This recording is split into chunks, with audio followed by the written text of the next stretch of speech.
wabarakatuh. Halo semuanya, perkenalkan nama saya Diva Nabila dengan NIM 230201 dengan Prodi Keperawatan Universitas Muhammadiyah Riau akan menjelaskan sistem pencernaan. Kalian tahu sistem pencernaan itu apa?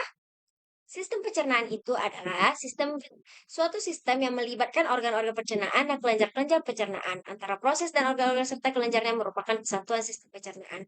Jadi teman-teman, kita ini sebagai manusia pasti membutuhkan energi, bukan? Dengan energi kita harus apa? Dengan makan, bukan? Jadi dengan makan itu kita kan harus tahu gimana sih prosesnya. Jadi prosesnya itu, sebelum itu sistem pencernaan pada manusia atas dasar proses terjadinya pencernaan dapat dikelompokkan menjadi dua, yaitu pencernaan mekanis dan pencernaan enzimatis atau pencernaan kimiawi. Kalau pencernaan mekanis, yaitu proses pemecahan makanan dari bentuk kasar menjadi halus tanpa mengalami perubahan zat perubahan fisika. Pencernaan mekanis ini eh, itu dia merubah makanan menjadi molekul-molekul yang kecil gitu. Kalau pencernaan enzimatis atau kimiawi yaitu proses pencernaan makanan dengan menggunakan bantuan enzim sehingga makanan akan mengalami perubahan kimiawi menjadi zat baru. Contoh enzimnya misalnya amilase sitikatin yang mengubah karbohidrat menjadi gula sederhana atau glukosa makrosa. Terus apa saja sih jenis substrat yang diterima? Nih, ada protein, lemak, karbohidrat, mineral, dan vitamin. Nah, itu tuh semuanya tuh adalah sumber nutrisi untuk tumbuhan dan perkembangan. Lanjut ke sistematika pencernaan. Pertama, makanan masuk ke mulut dan dikunyah dengan dibantu oleh ovula anak lidah. Jadi makanan itu dihancurkan dulu ya teman-teman dari gizi. Lalu makanan tadi ditelan masuk ke kerongkongan dengan gerakan peristaltik atau yang makanan atau bisa disebut makanannya itu diremas dalam kerongkongan itu. Kemudian ke lambung. Nih, turun ke lambung. Terus lambung itu mencerna makanan tersebut. Nah, ini kan kalau teman-teman bisa lihat, nih, lambung dari lambung turun ke usus halus dan diseraplah oleh usus halus tersebut. Bisa dilihat, sisa makanan yang sudah diserap lanjut ke usus besar. Nah, sanalah mereka berkumpul.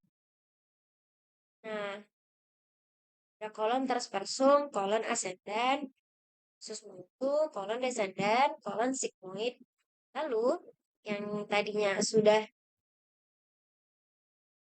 dicerna, kemudian mengalami rangsangan langsung dari otak. Lalu, makanan tersebut turun ke anus atau tubuh dan terjadilah BAB. Alat penghasil getah cerna itu terdiri dari kelenjar mudah, getah lambung, kelenjar hati, kelenjar pankreas, kelenjar getah usus. Itu semua kelenjar yang mengambil peran dalam proses pencernaan. Lanjut, gangguan pada sistem pencernaan. Itu tuh sebenarnya bermacam-macam, ada sakit perut, banyak faktor seperti infeksi atau gangguan fungsional bisa menyebabkan sakit perut. Contohnya seperti diare. Diare itu tuh terjadi karena virus, yang jadi mencegahnya itu cuci tangan sebelum makan gitu. Terus kita bisa merasakan mual juga nih. Mual merupakan tanda sistem pencernaan bermasalah, misalnya asam lambung naik, luka, peradangan, alergi, dan masih banyak lagi. Terus ketiga ada asam lambung. Penyakit kronis yang terjadi saat asam lambung dan empedu mengalir ke saluran makanan dan mengiritasi dinding dalamnya. Reflux asam dan heartburn atau asam lambung naik lebih dari 2 kali seminggu dapat mengindikasikan GERD. Kalau GERD ini, lain lagi teman-teman.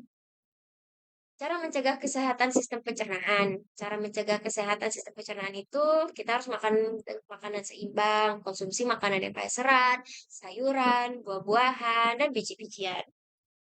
Minum air cukup. Nah, kita tuh tidak boleh dehidrasi ya teman-teman. Pastikan tubuh kita tuh setidaknya minum 8 gelas air per hari. Lalu olahraga yang cukup. Aktivitas fisik membantu menjaga kegiatan pencernaan yang jadi sehat. Jadi gitu ya guys. Kesimpulannya itu sistem pencernaan adalah sesuatu yang sering kita anggap remeh namun sangat penting bagi kesehatan kita. Dengan menjaga sistem pencernaan kita tetap sehat, kita dapat merasakan manfaatnya dalam kehidupan sehari-hari. Jadi teman-teman, jaga kesehatan, cuci tangan sebelum makan, terus minum air yang cukup demi menjaga sistem pencernaan kita dengan baik. Cukup sekian presentasi saya, lebih dan kurang saya mohon maaf. Assalamualaikum warahmatullahi wabarakatuh.